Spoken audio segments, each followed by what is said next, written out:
Ladies and gentlemen, boys and girls, it's your boy, the Wrestling Classic. And before we get to the interview, I just got to do a quick little plug. I wanted to tell you guys about these really cool plush toys that are now in Walmarts across the United States.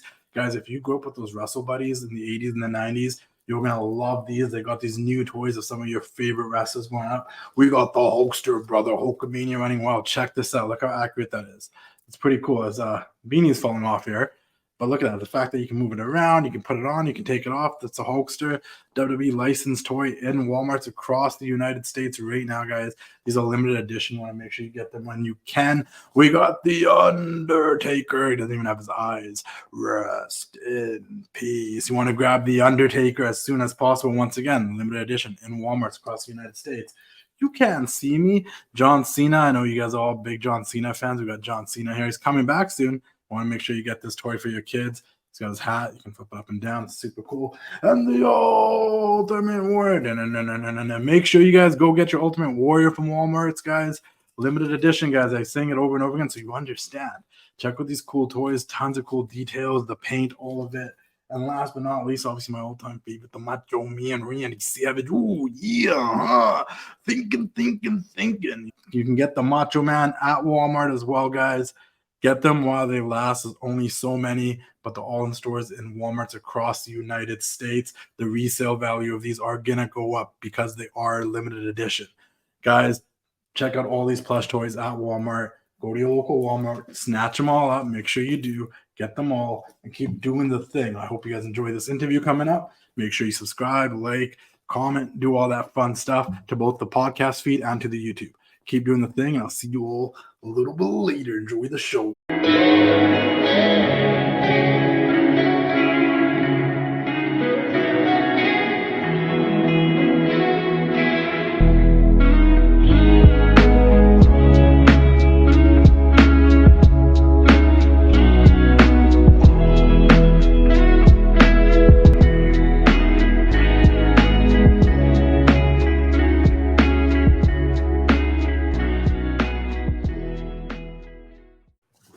And we are back for another casual conversation with the Classic. And ladies and gentlemen, we have caught the big fish. We've got the Ocho. We got Le Champion, the legend himself, Chris Jericho. How are we doing today? Awesome, man. It's been a long time we've been discussing this. So thankfully, we finally worked it out. Perfect timing. I know. I really appreciate you doing this. You're one of those people I've always wanted to get on here. It's been a crazy year for me. So the fact that you're on here this year too, I'm like, oh, this is... something must be going in my favor this year because now we even got Chris Jericho coming on. So thank you. Let's do the interview first. You might change your mind when we're done. Oops. Okay. Let's talk about All In. It's the biggest wrestling event in the history of professional wrestling, happening in Wembley, August 27th, this Sunday in London, England.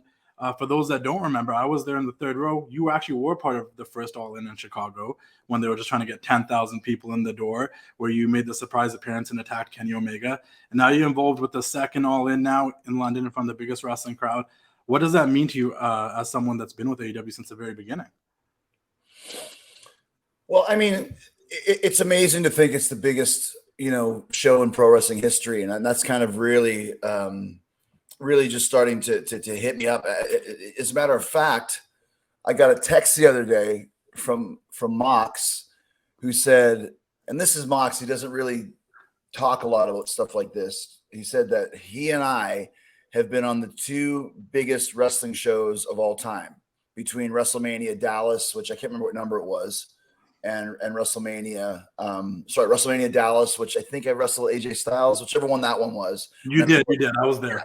So the AJ one, and then this Wembley show here, the two biggest wrestling shows in history, with this one probably getting the nod by the time it's all said and done. So that's a pretty cool thing to be able to say, especially for me when you've done as much as I've done and been around as long as I have. When you get to moments like this, I mean, you don't take that for granted, especially with AEW being, 4 years old, and I've been there since day one, since before we even started, and just to see the growth of the company. And I knew Wembley was going to be big, because I was laughing when you get some critics, which drives me so crazy in a funny way, saying, oh, they won't draw 10,000 people. They won't draw 20. And it's like, I knew that was so wrong, because A, we have such a huge fan base in the UK. Dynamite is the #1 rated pro wrestling show in all the UK of any company. And if you build it, they will come. I mean, I think Tony showed some great vision and, let's be honest, some great balls by booking Wembley Stadium. I mean, that's a big room, man, as Keith Richards would say. That's a big room. Yeah. But by doing that, if you build it, they will come. People were saying Wembley. Well, I want to be a part of that. And then I think when the show kind of came out of the gate with 30,000 or 40,000, I think people jumped on that and wanted to go to the show because it's an event. It's like I just mentioned the Stones. Like whenever the Stones come to town, I always go to see them as much as I can. It's an event. I went in Hyde Park in London last summer, and it's an event. Whether you like the Stones or not, it's an event. You want to be a part of it. It's like a big party and a big cultural moment. And I feel Wembley has gotten to that point with All In just because of how big it came out of the gate, and more people want to be there just to say they're there. So I knew it was going to be a success. Yeah. I think we draw 80,000 plus. I can't say I didn't. I was hoping to do 50. Yeah, here we are at almost 80, and it just blows my mind that we've gotten to that point. No, it's like what Gorilla Monsoon used to say. It's happening, and everyone wants to be there because it's just this big event that's happening in their country at Wembley. It's more of like you want to be able to say you were there than not say you weren't there when it's all said and done. Will Ospreay is your opponent for All In. Why was Will Ospreay the person you really want to work with for an event of this magnitude? Well, this came up a few months ago. It was actually pitched to me very, very early on in the process. And the reason why, I mean, obviously it's Will Ospreay, so it's a no-brainer there. But like I said last week on Dynamite, it's not a joke, not exaggeration. This match would have already happened in the Tokyo Dome in New Japan had there not been a lockdown. In 18, I was against Kenny. 19 was Naito. 20 was Tanahashi. 21 was going to be Ospreay or Suzuki, and 22 was going to be Suzuki or Ospreay, whichever one it was. And I wanted to do Ospreay earlier than that. So to me, it's one of those matches where will it ever get a chance to happen again? I don't know, but it needs to happen. And the fact that it's happening in Wembley, his home country is great. But once again, I've been to England probably more times than he's wrestled in England. You know what I mean? Like it seems like I've been there 50 times for different matches over the years. And I think that obviously he's a hometown guy, but I think Chris Jericho's name in the UK is almost like a hometown guy as well. So I'm expecting this to be, I always love, once again, Jericho's going to be the baby face, but Ospreay's going to be it doesn't matter. Yeah. There's no baby face and heel. It's like going to the Super Bowl or going to a World Cup final. People are going to cheer for, and they want to see a great game. And that's the way I feel about it. So to me, to get the chance to face Will in Wembley at this show, I mean, I can't think of another match that I'd rather have. I really can't. I mean, there's some other ones that are big, but that one to me just seems like a big fight feel. It's very unique, and it could only happen at All In my opinion. I feel like it's really silly even trying to ask you this question, but I just feel remiss if I didn't ask. Do you feel any pressure with the fact that, one, it's in Will Ospreay's home country, but also like you're following up a great match you had with Kenny Omega at Forbidden Door? Well, I mean, you can try and compare, Chris Jericho to Kenny Omega, and it's not the same. We're different performers. I think that all three of us have some merit of being, three of the greats of all time. And that's not trying to, butter my own popcorn, but I think some people might think that. So whatever style it is, it's Jericho and Ospreay. Yeah. You know what I mean? Like I'm not Kenny Omega, and the match won't be Kenny and Ospreay because it can't be, because I'm not Kenny. And Kenny couldn't do a Jericho Ospreay match because he's not Jericho, and Will couldn't do a Jericho Kenny match because he's not us either. So I can't really worry about that. I mean, if they wrestled right before us, if it was like a tournament or something, well, then maybe it's a different story. But, I don't really think about that, because then I'd be saying, well, geez, I should be better than Undertaker versus Shawn Michaels then. Like, what am I going to do? Like, it's two different scenarios. And I think with my track record and Will's track record, it's going to be great. And I think it's a no-brainer that it's going to be one of the highlights matches of the night. I'm sure you've probably asked this to a fair share of the musicians you met too, but I'm curious with yourself. Do you still get those nerves sometimes going out there in front of a big crowd like this? Well, I mean, it doesn't even have to be a musician. I mean, it's for sure. I always get nerves. Every show I ever do, Fozzy or AEW or whatever it may be. But it's good. It's nervous energy, And I think when you lose that kind of feeling. Maybe it's time to not do it anymore. So I'm nervous in a very excited way, not in a, oh my gosh, I'm going to first day of the high school play and I'm going to forget all my lines and stand there like an idiot. Like, I mean, I have wrestled in front of crowds this big before, and I have played. What's that? No, I said 100%. Yeah, multiple times, I mean, obviously not this big is the biggest wrestling show of all time, but you're talking 60, 70, 80,000. It kind of all blends in after that. It's one big living, breathing monster when you wrestle in front of such a big crowd like that. Like I remember when I was first starting out in wrestling, and I remember one time we were in Rimby, Alberta, and there were 7 people there. It's way harder to work in front of 7 people than it is to work in front of 70,000. So, and I have that stadium experience. It's also a little bit crazy too, because the sound, especially when it's an open air stadium, travels up and out. So you'll be in the ring and you're like, nobody's making any noise. Like, what the hell is going on? And then you watch it back and it sounds super loud. But when you're in the ring, the sound travels out. So once again, little things like that, I think a lot of people might not have experienced yet. And to me, it's like just another day at the office in a lot of ways. A big day at the office, don't get me wrong, but I've experienced this before many, many times, and I'm looking forward to experience it again on Sunday. I think that makes complete sense. I actually told someone yesterday, I'm like, I'm a little nervous. I'm interviewing Chris Jericho tomorrow, and they said, I'd be more concerned if you weren't a little nervous at all, because that means you care. I mean, that's a good thing. You want to be at the top of your game and be on your toes, right? So in the last few weeks, we've seen you in a sort of a situation where would he or would he not join Don Callis, and at that same time we saw a little bit of separation with the Jericho Appreciation Society, the JAS. So there we see that stuff's going on. It's still going on, but what we haven't seen is you really get an opportunity to show your appreciation for the appreciators. So what I wanted to do was I was going to say their names, and if you could give me either like one word or one sentence of something you think they do really well of the members of the Jericho Appreciation Society. So first off, Daddy Magic. I think Daddy Magic has the potential to be a cult babyface. I don't think it's maybe the right time just yet, but he's got something about his personality that people connect to. Yeah. Let me just say that the overall idea with the JAS was to make everybody a bigger star. Yeah. And I think we were able to accomplish that. And some guys get bigger up the ladder and some guys get a little bit, but I think everybody has raised their profile. I think Daddy Magic just did a great job of just coming out of nowhere. Like I never, ever would have expected to be in a faction with Daddy Magic, Cool Hand Ange, and Danny Garcia. Yeah. But the way that the story was going, it just fit. I didn't even know these guys. And here we are, a year and a half later, and I'm big fans of all of them. Big fans of everybody in the JAS.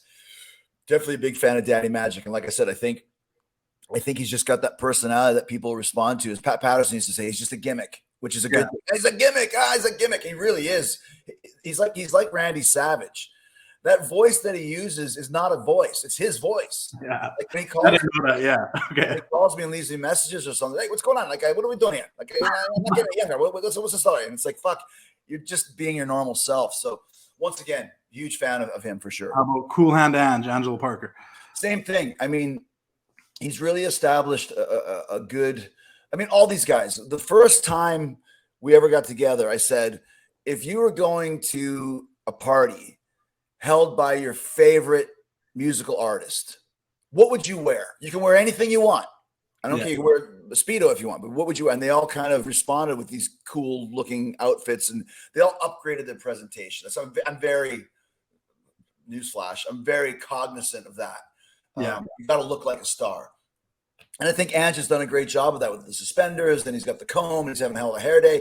He cut a great promo the other day in that segment where everybody left me, and I was not expecting it. I thought he did a great job. So once again, here's another guy who has some untapped talent as a promo guy, which we didn't maybe necessarily know that before. So once again, I think he's done a great job over the last year and a half. Daniel Garcia. I think he's one of the blue chippers in AEW.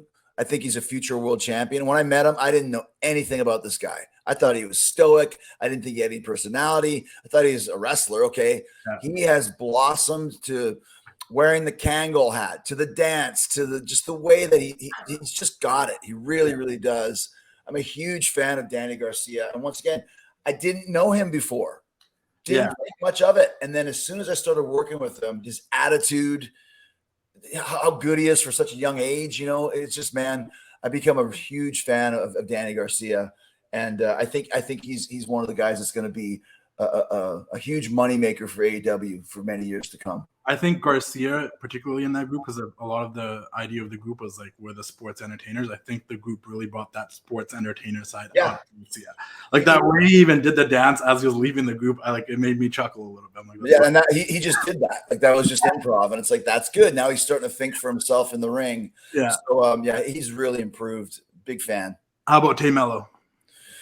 Once again, I mean, we worked together, her and Anna, on their promos.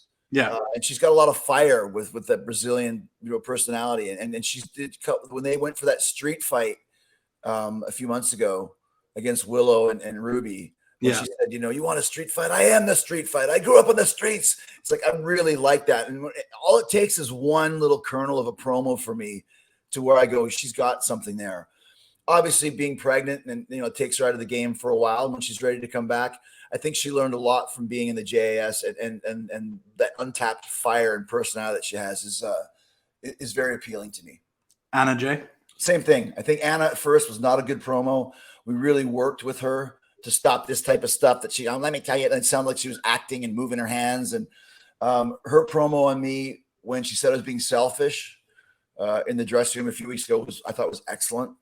I think she's another one that has major star power that she's just starting to figure out, because that's what wrestling is. You have to figure it out for yourself. And once you figure it out, then you become unstoppable because you've got confidence. And I think she's really starting to feel that confidence. I think give her a little bit more time, put her in a few more positions. I mean, she main evented Dynamite a few weeks ago. That never would have happened. Tony would have never had the confidence in that a few years ago, but she's at that point now. So, everybody in this band, it's like the Stones. We've got girls, background singers, we've got saxophone players, we've got everybody. I think they've all done a really great job for sure. And then these two have been with you since the very, very beginning, the very first Dynamite, inner circle to JAS, Jake Hager. I mean, Jake, I think Jake is, he's done a great job too in reinventing himself as far as being, this guy that we can really count on to do anything, because he really can. He really is a legit killer. So to have him on your side as the heater works. I think he showed some great personality with the purple hat, obviously, which none of us expected would take off the way it did. I think he could bring that back at any time and have a big baby face moment with that. I would have Jake with me at any point in time. I really would, because he knows who he is, and he knows his position too. Like in the JS, he knows what his job is. And that's such a huge deal. And like I said, anything from Stadium Stampede to Blood and Guts to whatever it may be, he always delivers. Always, every time. It's like he doesn't even have to win a match. Like, he's won a few. I mean, he and I tapped out Danielson at Anarchy in the Arena last year. But some guys, they just are over and they're just good at what they do, and he's one of them for sure. And then Sammy's another future world champion, different from Danny, much more dynamic and acrobatic.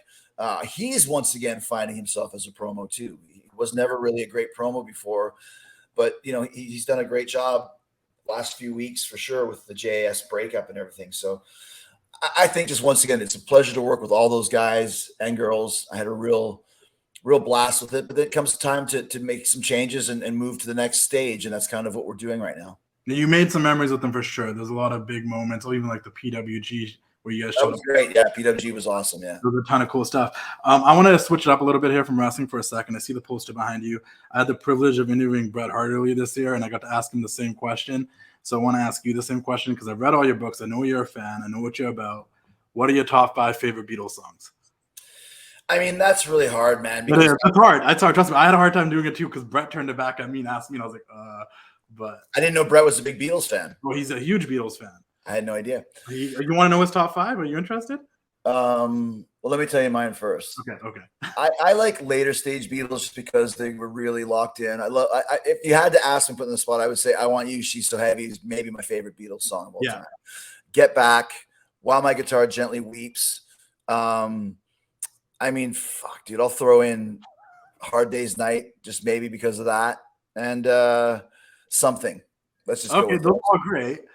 There's so much in their catalog. Yeah, It's hard to it's too narrow many down to to mention, 5. right? But I'll give you Brett's. Brett's was number 5 was Day in the Life. Number 4 was Let It Be. Number 3 was I'm the Walrus.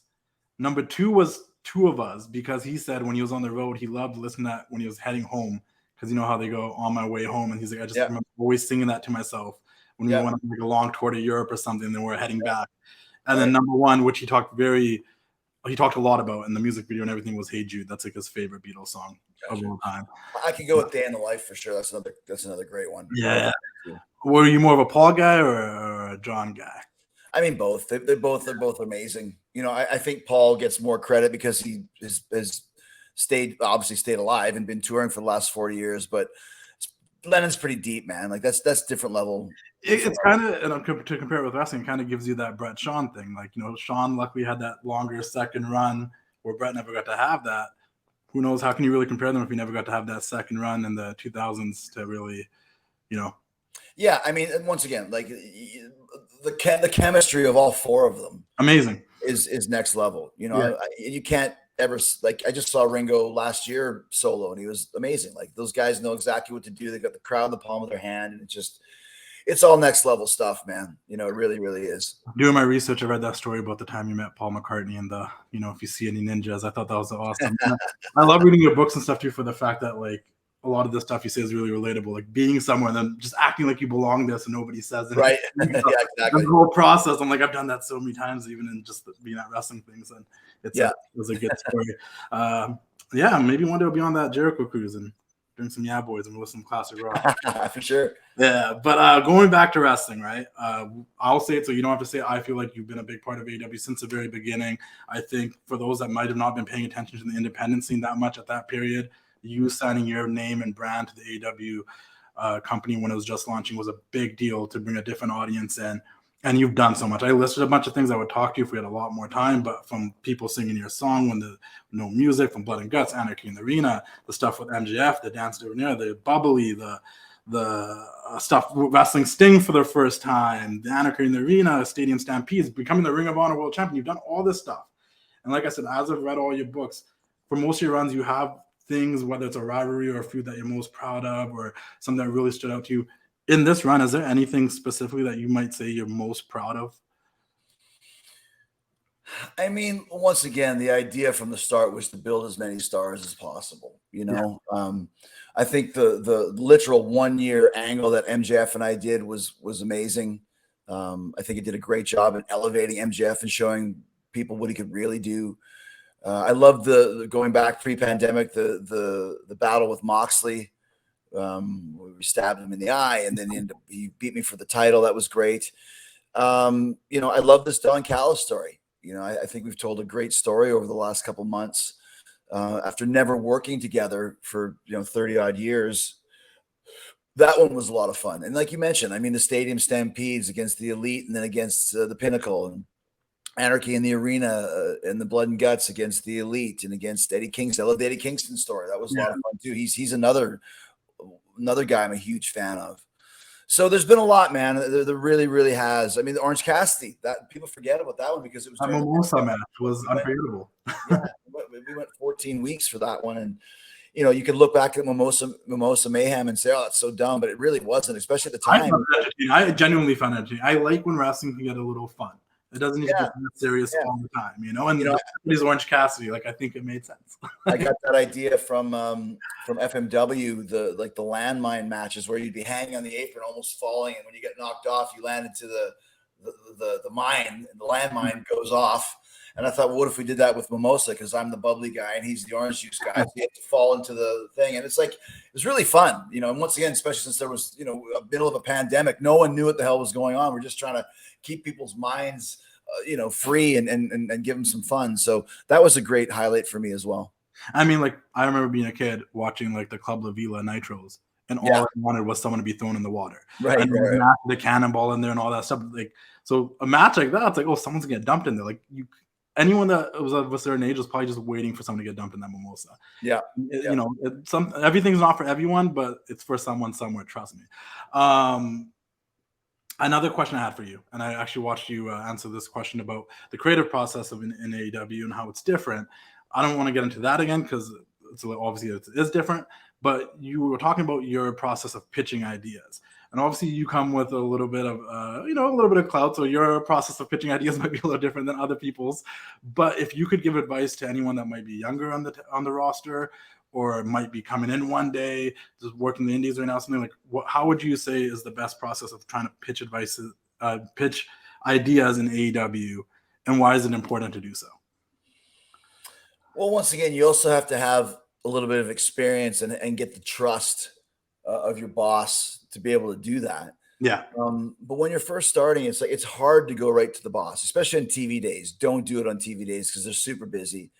Try and find somebody else in the inner circle to pitch your ideas to, and that can kind of help you maybe open the door. Like if you came to a Chris Jericho and pitched an idea that I thought was really cool, then I could go to Tony Khan and talk to him about it. That might be a good way of doing it. And also too, be open to ideas, be open to do anything. I mean, that's kind of how I was able to make it as far as I did. And as long as I did, is I would do whatever I had to do to make something work. Yeah. Vince used to say, I just booked this shit. You make it work. It's like, well, how am I supposed to do this? It's like, I don't know. That's what I'm paying you for. Figure it out. So you can't complain about it. You just got to go and make it as good as you can. So that's my advice. Every moment on TV means something. So take that TV time and make it into something unforgettable. If you can do that, you'll continue to rise. You'll get more experience. You'll have more influence in what you're doing. And then you can kind of maybe come up with some storylines that maybe the boss will like or like elements of. No, 100%. I think your run in WCW is like super symbolic of that. It was. I mean, I remember I used to ask Eric Bischoff if I could say something before the match. I said, well, just make it short. So I'd have 10, 15 seconds and I would say something. Yeah. And that's kind of what helped me kind of break free of the pack. 100%.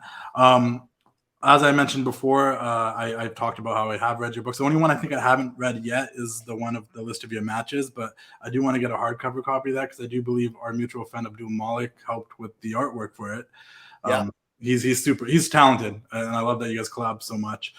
But that being said, one of the things I always loved from your books, and I remember reading it at a point in my life where it was kind of a turning point, and I'm pretty sure it was one of your books. It might have been Talk with Jericho because I have listened to that off and on for years.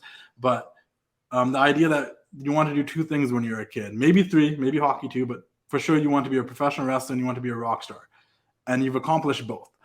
And I find that to be very inspiring. And I just want to say thank you for putting out your books. Like I said, they're very relatable and it allows us to kind of, it's inspiring. So my question was, is there another book coming for this period of your career? Is that something in the works at all? I haven't even thought about that yet. It's very time consuming to write a book. Yeah. And I think, 5 books in 15 years might be enough for now. Yeah. It's like, I don't want to oversaturate the market because my first one came out in 2007 and the next one came out, 2020 or whatever. So it's 13 years, 5 books. So, I'm sure eventually I will, but it's hard. Writing a book takes a lot of time and you got to really, really be into it. And I don't have any real inner desire to do it now. Lord knows there's enough material. I mean, there's so much material. So eventually I'm sure that I'll do it. I just don't have any plans on it right now. Because it's not even just the wrestling stuff. It's always like the side stories too that are really interesting. There always is. I mean, there's so much stuff going on in my life. Going to Quentin Tarantino's house and watching spaghetti western. That stuff sticks with me for some reason. I'm like, oh, that's like really interesting. So meeting Pavarotti on the jetway of the plane when offering him some gum. Like there's always a million of those types of dumb stories, It's always so anyone that has never read the books, guys, go out of your way to read Chris Jericho's books. They're really entertaining. You'll get an inside look at the professional wrestling business, but there's just like a ton of just fun stories and a lot of things that'll probably inspire you. Like I said, like the fact that do you ever sit there and think about that? Like you achieved both things. You're technically a rock star and a professional wrestler. Like that's a little insane. Well, I mean, I just never really thought twice about it. I just went and did it and, didn't listen to people who said that you can't make things happen. I just did it, and so once you make one thing happen, then you become a little bit more dangerous to make another thing happen. And suddenly you've got, 2 really cool careers going on, but with a lot of work attached to both. So that there's not any phoning it in. If you really want to do it, you can do it, but you got to put in the work. Do you feel like you've made your younger self proud? I guess. I mean, I don't know if proud is the word. Yeah. I think it's accomplishing these goals has been something that's very, very important to me. And I just, once again, just never looked back. I never had any options of what else I was going to do. This is what I was going to do, and I was happy to put in, like I said, put in the work to make it go, and not listen to people who said you can't do it or it'll never work. I never cared about that. I just always knew that I could at least give it a try. Yeah. And if I gave it a try and did my absolute best, that it would work out, and it really did. That's great advice. One last thing I want to make sure we touch on is on Friday, August 25th, Fozzy will be performing in the UK. If we can get a little bit more information about that for anyone that maybe wants to come and see you perform live. Well, I mean, it's. I just found out this morning it's going to be the biggest headlining gig of Fozzy's career, which is great. We've always had a huge relationship with London and England and the UK, and we just thought to tie it in with All In would be the way to go. So Friday we've got Fozzy. Sunday we've got AEW at Wembley, so it really is a rock and roll party weekend for everybody that's in town. So to know that we've sold the most tickets that we've ever done is a huge deal for us. So we're excited. It's going to be a great weekend, and we're going to kick it off right. Thank you. I just want to say thank you again for coming on here and joining us on the show. I really appreciate your time. I know we talked about this for weeks, and we finally made it happen. We did, yeah. If we ever do this again, I'll be a little less nervous, and we'll rock it a little bit. But I genuinely do appreciate it, and I'm looking forward to this weekend, Sunday, guys, August 27th, All In, Wembley Stadium, London, England. It's going to be huge. It's one of those things, even if you can't be there, you want to tune in because you don't want to hear about it the next day and be like, oh, man, I didn't watch it yet. So buy the pay-per-view, check it out, and once again, thank you so much. I really do appreciate it. Appreciate it, man. Congratulations on your show, and we'll talk to you again when the time is right. Awesome. Thank you. Cheers, see man. you all next time. Ooh, yeah. Dig it. It's time to say goodnight. We sincerely appreciate your patronage and hope we've succeeded in bringing you an enjoyable evening of entertainment. Please drive home carefully and come back again soon. Good night.